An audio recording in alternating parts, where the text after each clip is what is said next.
The morning sun peeked through the curtains as James Richardson carefully knotted his navy blue tie, his fingers moving with the same precision they had shown during his decades in the Air Force. He smiled at his reflection, adjusting the collar of his crisp white shirt. At 72, he still maintained the neat appearance that had been drilled into him during his military days. His modest two-story house sat in a quiet neighborhood of Memphis, filled with memories of his late wife and their 3 children, now grown with families of their own. Family photos lined the hallway, telling the story of a life well lived. Graduation ceremonies, military honors, and precious moments with grandchildren. The kitchen counter held his usual breakfast setup: a bowl of oatmeal with sliced bananas, black coffee in his favorite Air Force mug, a gift from his youngest grandson, and the morning newspaper. As he ate, his eyes drifted to the old wooden box on the shelf above his dining table. Inside lay his distinguished Flying Cross, combat medals, and other military honors, reminders of a distinguished career that few people nowadays knew about. James checked his watch, 7:15 a.m. Right on schedule. He had never lost his military punctuality, even years into retirement. Every Wednesday, he volunteered at the VA hospital, counseling younger veterans struggling with PTSD. It was his way of getting back, of ensuring that the next generation of servicemen and women had the support he wished had been available when he returned from Vietnam. Walking to his garage, he passed the wall where his old colonel's uniform hung in a display case. Next to it was a black and white photograph from 1968, a young James standing proudly beside his F-4 Phantom fighter jet. He'd flown over 100 combat missions in that aircraft, but these days he rarely spoke about those experiences unless it helped another veteran heal. His car, a well-maintained but modest sedan, started with a quiet purr. James had always believed in living humbly, despite his pension and savings. "It's not about what you have," he often told his grandchildren. "It's about what you give back." The car might not turn heads, but it was reliable, just like him. As he backed out of his driveway, Mrs. Chen from next door waved while watering her roses. She was one of the few neighbors who knew about his military background, having once spotted him in full dress uniform heading to a memorial service. Since then, she often left homemade dumplings on his porch, saying they were for the hero next door, though James never thought of himself that way. The morning traffic was light as he drove through downtown Memphis. The radio played softly, an old jazz tune that reminded him of dancing with his wife at military balls. His congressional gold medal pin, usually kept in the wooden box, was attached to his jacket today. He'd been asked to speak to a new group of veterans, and sometimes seeing the medal helped them open up about their own experiences. The VA hospital was just 20 minutes away. James took his usual route, passing the familiar landmarks: the old courthouse, where he'd once testified about veteran affairs, the park where he sometimes sat to eat lunch with other retired servicemen, and the community center where he occasionally spoke to school children about his experiences integrating the Air Force flight training program. His mind wandered to the young veterans he'd be meeting today. Each one reminded him of himself at their age, trying to reconcile the person they were before service with who they'd become. James had learned that healing often came through helping others, which was why these weekly sessions meant so much to him. Little did James know that this routine Wednesday morning was about to become anything but ordinary. The events that would unfold over the next hour would not only challenge his patience and dignity, but would also create ripples of change throughout the local law enforcement community. But for now, he was simply an elderly man driving his car, his thoughts focused on the veterans he hoped to help today. His entire military career had taught him to expect the unexpected, to remain calm under pressure, and to find teaching moments in difficult situations. These lessons would prove invaluable in the next few minutes, as a police cruiser's lights began flashing in his rearview mirror. The red and blue lights flashed in James Richardson's rearview mirror, breaking the peaceful rhythm of his morning drive. He checked his speedometer, exactly at the limit, as always. Years of military precision didn't fade with age. With practiced calm, he signaled and pulled over to the right, positioning his sit-in perfectly parallel to the curb. James had been through this routine before. He turned off his engine, placed both hands on the steering wheel at the 10 and 2 positions, and took a deep breath. Through his side mirror, he watched Officer Bennett emerge from the police cruiser, one hand resting near his holster, a detail that didn't escape James's trained eye. The morning sun cast long shadows across the street as other cars slowed to look before passing by. A young mother hurried her children along the sidewalk, stealing glances at the scene. James noticed everything, a habit from his days, scanning hostile territories from the cockpit of his F4 Phantom. License and registration, Officer Bennett demanded, standing slightly behind the driver's window. His tone carried an edge that seemed out of place for a routine traffic stop. James could feel the officer's eyes drilling into him, making assumptions that were all too familiar. "Good morning, officer," James replied with the same steady voice he used to calm nervous young pilots during training. "May I ask why I'm being pulled over?" His question was polite but direct, his military bearing evident even while seated. "You failed to signal a lane change back there," Bennett responded curtly. A garbage truck rumbled past, momentarily drowning out the morning birds. James knew with absolute certainty he'd signaled. It was as automatic to him as breathing. "With all due respect, officer, I did signal. It's a habit I've maintained for over 50 years of driving," James explained calmly. He noticed Bennett's nameplate was slightly askew on his uniform, another detail his military-trained eyes couldn't help but catch. "Sir, are you calling me a liar?" Bennett's voice took on a harder edge. A small crowd had begun to gather at the coffee shop on the corner, their morning routines interrupted by the unfolding scene. James could feel their eyes on his car, could sense their assumptions forming. "Not at all, officer. I'm simply stating what happened. I'm actually on my way to the VA hospital where I volunteer with veterans." James kept his voice level, though he felt a familiar tightness in his chest, the same feeling he experienced decades ago when facing other forms of prejudice. Bennett scoffed, his eyes scanning James's well-maintained but modest car. "The VA hospital? And what exactly do you do there?" The skepticism in his voice was clear as morning sunlight. A delivery truck honked at a car that had slowed to watch, the sound making Bennett's hand twitch near his holster.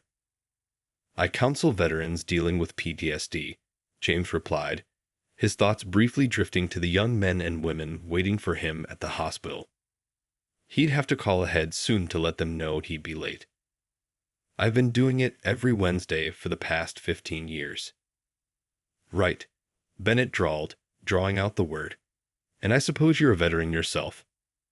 His tone dripped with disbelief, as if the very idea was impossible. The morning had grown warmer, but James felt a familiar chill, one he hadn't experienced since his early days in the service. "Yes, sir, I am. United States Air Force, retired." James's voice carried decades of dignity earned through service and sacrifice. The Congressional Gold Medal pin on his jacket caught a glint of sunlight, though Bennett seemed to look right past it. "Let me see your license and registration now," Bennett demanded again, his patience visibly wearing thin. The situation was escalating, and James could feel it. Just like in combat, he knew the next few moments would be crucial. As James reached slowly toward his glove compartment, he silently recalled the words his father had told him long ago. "Your dignity isn't given by others. It's carried within you." Those words had guided him through combat missions, through integration, and through countless moments like this one. What happened next would transform a routine traffic stop into a moment of revelation, one that would ripple through the entire police department and community. But for now, James Richardson, decorated Air Force colonel, simply reached for his documents with the same steady hands that had once guided fighter jets through enemy fire. James's weathered hands carefully retrieved his license and registration from the glove compartment. The morning traffic continued to flow around them, each passing car carrying witnesses to this increasingly tense encounter. A gentle breeze rustled through the trees lining the street, a stark contrast to the heavy atmosphere surrounding his sit-in. "Here you are, officer," James said, holding out the documents.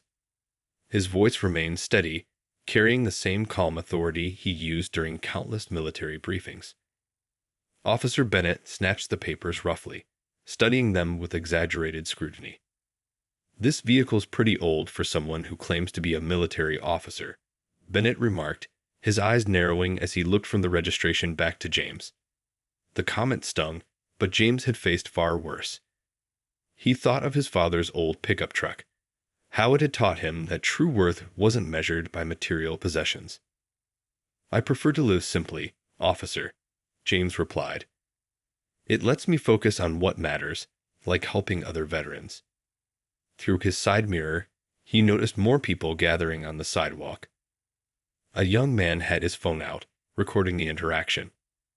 James silently hoped this wouldn't end up being one of those viral videos his grandkids always talked about. Bennett let out a dismissive laugh that echoed off the nearby buildings. "Right. And I suppose next you'll tell me you're some kind of war hero too." He held the license up to the sunlight, as if expecting to find it was fake. The morning sun cast harsh shadows across his face, deepening his frown. A city bus rumbled past, its passengers pressing against the windows to watch.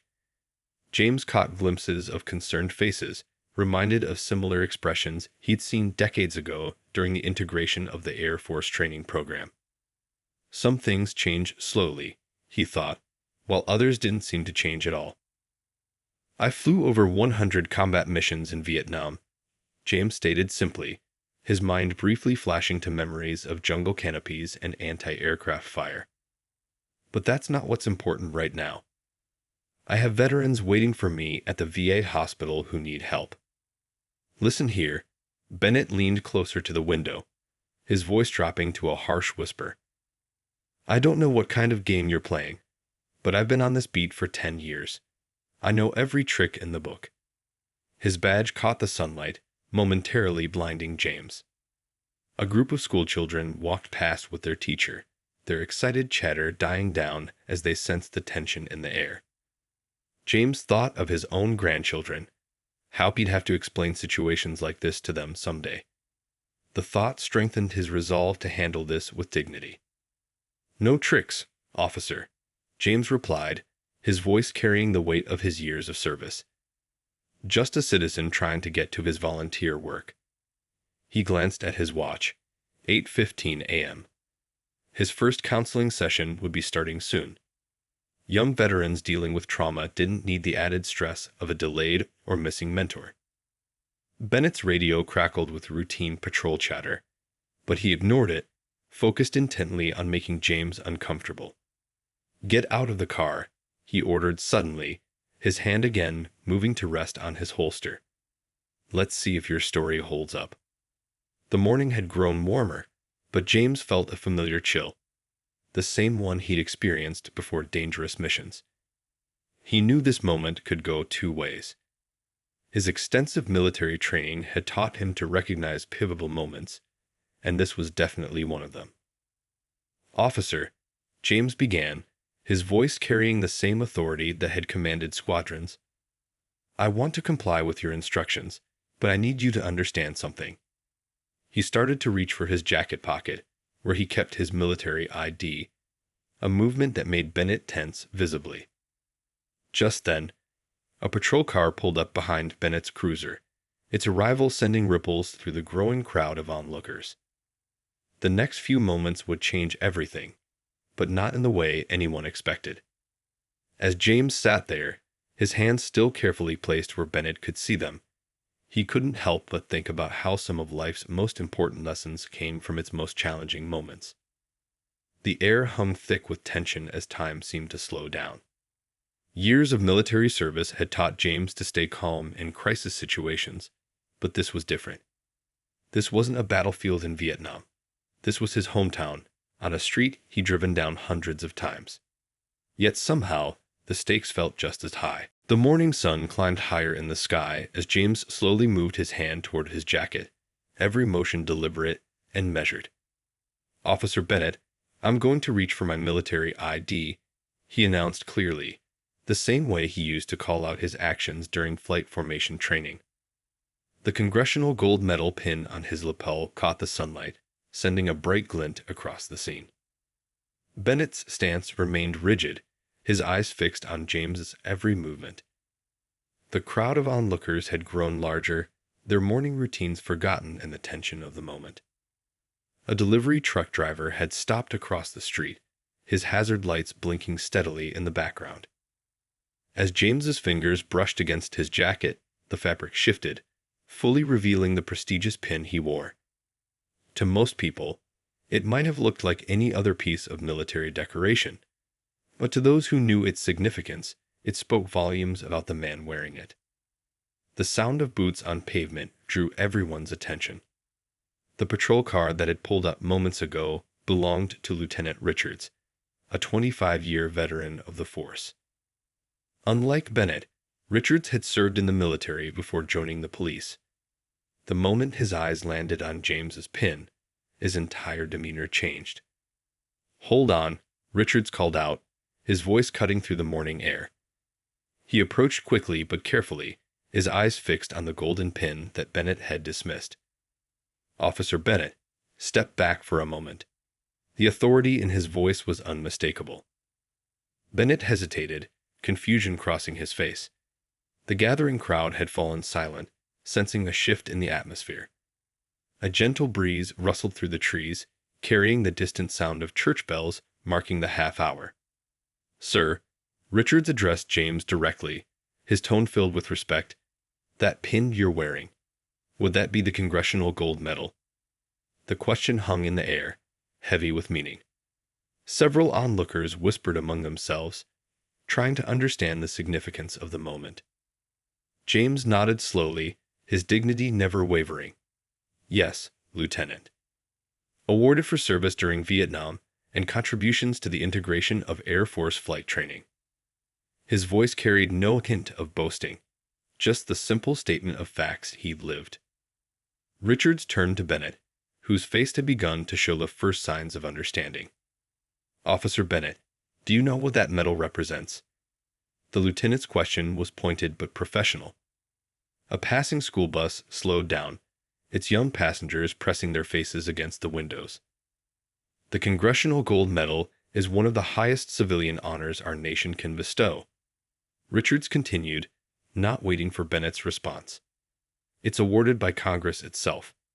There are decorated veterans, and then there are living legends, Officer Bennett." The color began to drain from Bennett's face as the full weight of his actions started to sink in. The morning traffic continued to flow around them, but time seemed to stand still in their small bubble of revelation. James remained seated, his hands still visible on the steering wheel. He'd seen this moment of recognition countless times before, in young pilots realizing their prejudices, in fellow officers confronting their biases, in himself as he'd grown and learned through the years. "Colonel Richardson," Richards said, reading the name from the license Bennett still held. "I apologize for this incident. Your reputation precedes you. Your training programs quite literally wrote the book on modern Air Force flight integration."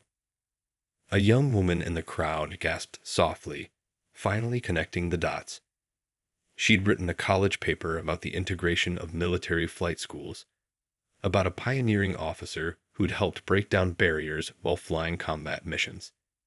That same man was sitting here, being treated like a common criminal. Bennett stood frozen, his earlier confidence evaporating like morning dew. The nameplate on his uniform, still slightly askew, caught the sunlight, a small imperfection that now seemed to represent a much larger flaw in judgment. James watched as understanding dawned in the young officer's eyes. He'd seen that look before, the moment when preconceptions shattered and reality rushed in to fill the void. It was a teaching moment, one that couldn't be found in any training manual or classroom. The next few minutes would prove crucial, not just for Bennett's career, but for the larger conversation about respect, service, and judgment. As the morning continued to unfold, James knew that how he handled the next moments could impact far more than just this traffic stop. Lieutenant Richards straightened his back, years of military bearing showing in his posture. "Officer Bennett, the man you've detained is Colonel James Richardson. He flew over 100 combat missions in Vietnam, but that's just the beginning of his story." The morning sun had climbed higher, casting shorter shadows on the gathering crowd. A coffee shop owner across the street had come outside, recognition dawning on his face. He was a veteran himself, and he'd seen Colonel Richardson's photo hanging in the VA hospital's Hall of Honor. The pieces were falling into place for everyone watching. Colonel Richardson didn't just fly missions. Richards continued, his voice carrying across the now silent street. He went on to transform our military's flight training program. The protocols he developed are still used today.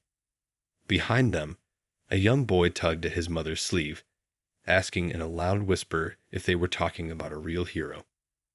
Bennett's hands, which had rested so confidently on his utility belt moments ago, now hung uncertainly at his sides.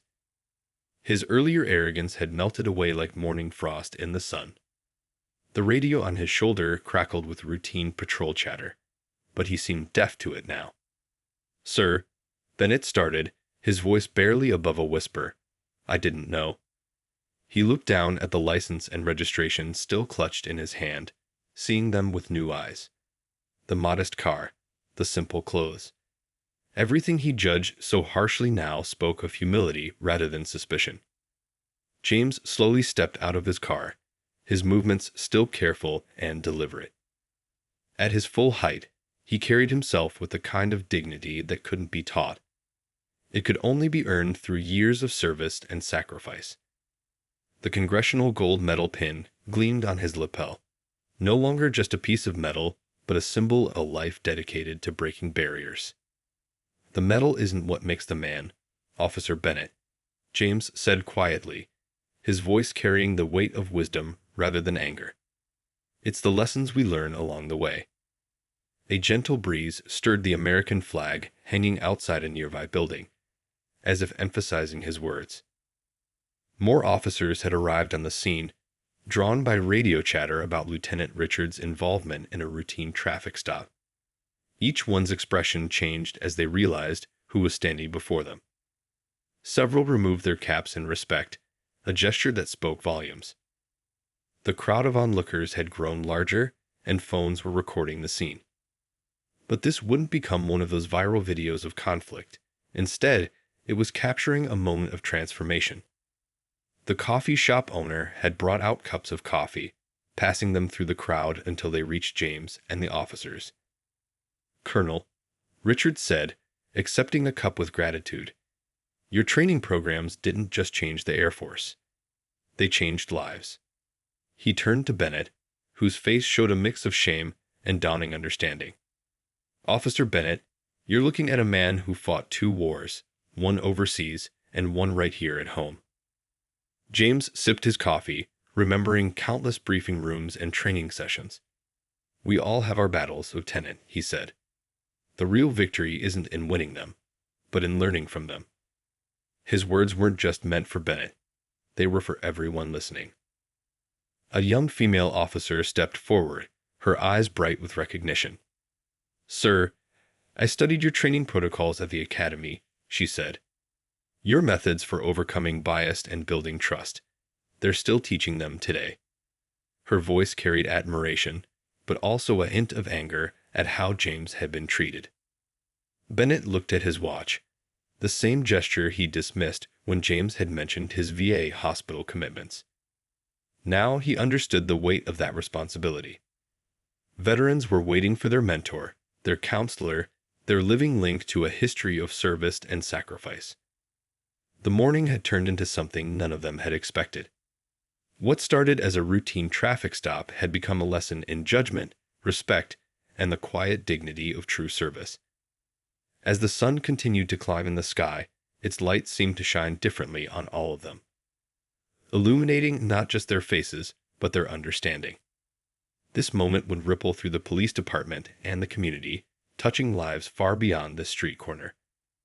But for now, they stood in a circle of revelation, where badges and pins took second place to the human stories they represented. The morning crowd had thinned, but those who remained watched as James Richardson turned to face Officer Bennett. The young officer's earlier confidence had been replaced by something else, a look of someone seeing the world with new eyes. The coffee shop across the street had become an impromptu gathering spot, with veterans who recognized James coming out to show their support. "Would you like to hear a story, Officer Bennett?" James asked, his voice gentle but firm. The same voice that had guided countless young pilots through their fears now offered guidance of a different kind. Bennett nodded, unable to find words as James gestured to a nearby bench. "Back in '68, I wasn't much older than you are now," James began, settling onto the bench. The morning sun warmed their faces as a few curious onlookers drew closer to listen. "I just landed my fighter after a rough mission over Vietnam. The mechanics crew chief wouldn't look me in the eye, wouldn't even check my plane." Lieutenant Richards stood nearby, recognizing the importance of this moment. A delivery truck driver delayed his route, leaning against his vehicle to hear the story. The coffee shop owner brought out fresh cups for everyone, the steam rising in the cool morning air. That crew chief had never worked with a black pilot before, James continued, his words carrying no bitterness, only understanding. He'd grown up thinking people like me couldn't fly planes. But that night, we got another emergency call. Engine trouble on another aircraft. Guess who stayed up all night with me, working on the engine? Bennett's eyes showed recognition. He'd made the same assumptions, hadn't he? A young boy on bicycle stopped at the edge of the sidewalk, his morning paper route forgotten as he listened to James's words. That crew chief became one of my best friends. James smiled at the memory. He told me years later that it wasn't my words that changed his mind. It was watching me work, seeing me as a person instead of a category. Sometimes the hardest part of change is admitting we need to change it all. The morning traffic continued to flow around them, but in their small corner of the world, time seemed to stand still. A teacher walking her class to the library paused, recognizing a learning moment more valuable than any textbook could provide. When I started training other pilots, James continued, his hand unconsciously touching the metal pin on his lapel, I made sure every student understood one thing. The sky doesn't care what you look like. Neither do bullets or missiles or mechanical failures. What matters is your character, your training, and your willingness to learn. Bennett looked down at his badge, seeing his reflection in its polished surface. I've made a lot of assumptions today, sir, he admitted, his voice barely above a whisper. I saw what I expected to see, not what was actually there. James nodded, understanding in his eyes. We all have blind spots, Officer Bennett. The trick isn't pretending they don't exist.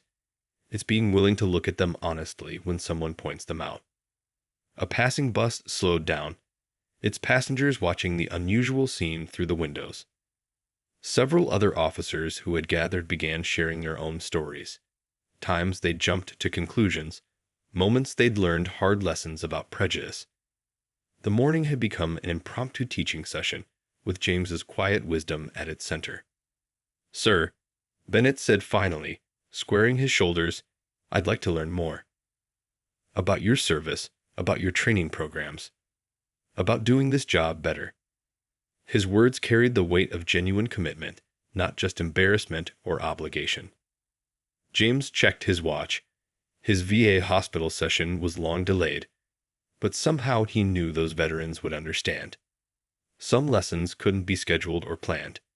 They happened in their own time, in unexpected places. Tell you what, James said, standing up with the same straight-backed dignity he maintained throughout his life. Why don't you come with me to the VA? Meet some of the veterans I work with. Sometimes the best way to move forward is to understand where others have been. The morning had turned into something none of them had expected. Not a confrontation, but a conversation. Not a punishment, but a path forward. The gathered crowd began to disperse, each person carrying away a piece of the lesson they'd witnessed. As James and Bennett walked toward their respective vehicles, a spontaneous ripple of applause broke out from the remaining onlookers. It wasn't the applause of entertainment, but of recognition. Recognition that they'd witnessed something genuine and transformative in the heart of their community. 3 months after that fateful morning traffic stop, the police department's community room was packed to capacity. Officer Bennett stood at the podium, his uniform crisp and neat, his badge gleaming under the fluorescent lights. But it was his expression that had changed the most. His eyes now carried wisdom that hadn't been there before. When I pulled over Colonel Richardson that morning, Bennett began, addressing the room full of fellow officers. I thought I knew exactly what I was seeing. I was wrong. His voice carried across the hushed room, where both veteran and rookie officers sat alongside community members. In the front row, James Richardson sat quietly, that same congressional gold medal pin catching the light on his lapel. He'd become a regular visitor to the department, not as a critic, but as a mentor. The coffee shop owner from that morning had made it a tradition to deliver coffee and pastries whenever James came to speak. The colonel taught me something that day, Bennett continued, his hands steady on the podium.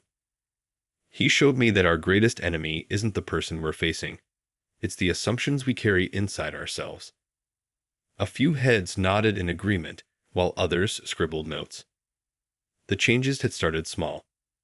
Bennett had spent his off-duty hours at the VA hospital, listening to veterans' stories, learning about their struggles and triumphs. He discovered that some of the most valuable lessons couldn't be found in any police manual. The room's walls now displayed photographs from various community outreach programs. Officers playing basketball with neighborhood kids, sharing meals with elderly residents, attending local cultural celebrations. In the center hung a new department motto: serve with understanding, protect with respect. Last week, Bennett shared, his voice warm with pride, we launched our new training program, inspired by Colonel Richardson's Air Force protocols. We're calling it Beyond the Badge because that's what good policing is about. Seeing beyond our badges and seeing beyond our assumptions about others. In the back of the room, Lieutenant Richards smiled. The department's complaint rates had dropped significantly in the past 3 months. More importantly, letters of appreciation had started flowing in from community members who'd noticed the change in their officers' approach. James watched as Bennett described the new initiatives: regular community feedback sessions, cultural awareness training, and partnerships with local veteran groups. The young officer had transformed his moment of shame into a catalyst for positive change. The colonel never pressed charges against me, Bennett said, his voice thick with emotion. Instead, he gave me something more valuable: a chance to learn and grow. The morning sun streamed through the windows, casting long rays across the gathered faces. After the presentation, people gathered in small groups, sharing stories and experiences. A young rookie officer approached James, nervous but determined. Sir, I grew up hearing stories about the barriers you broke in the Air Force. Never thought I'd get to thank you in person. The changes had rippled beyond the police department. Local schools now invited officers and veterans to speak about their experiences. The coffee shop had become an unofficial meeting spot where officers and community members could talk openly about their concerns and hopes. Bennett had started a weekly discussion group where officers could share their challenges and learn from each other's experiences. They called it the Richardson Round Table, though James always chuckled at the name, preferring to sit quietly and listen rather than lead. As the afternoon wound down, James stood to leave, his movements still carrying that military precision. Officers and community members alike stopped to shake his hand. The atmosphere was different now, not just in the department, but in the streets they patrolled. Colonel, Bennett called out as James reached the door. Same time next week at the VA. Their weekly sessions with veterans had become a highlight for both men. A reminder that growth was a continuous journey, not a destination. James nodded, a slight smile crossing his face. The incident that could have ended in anger and division had instead sparked a transformation. As he walked to his car, the same modest sedan that had started it all, he thought about how change often came from unexpected places. The late afternoon sun cast long shadows across the parking lot as James drove home. In his rearview mirror, he could see Bennett heading out on patrol, carrying himself with a new kind of confidence. Not the arrogance of authority, but the strength of understanding. The story of that morning traffic stop had become more than just a viral video or a departmental incident. It had become a testament to the power of dignity over anger, of wisdom over prejudice, and of the endless possibility for positive change when people chose to learn from their mistakes rather than defend them.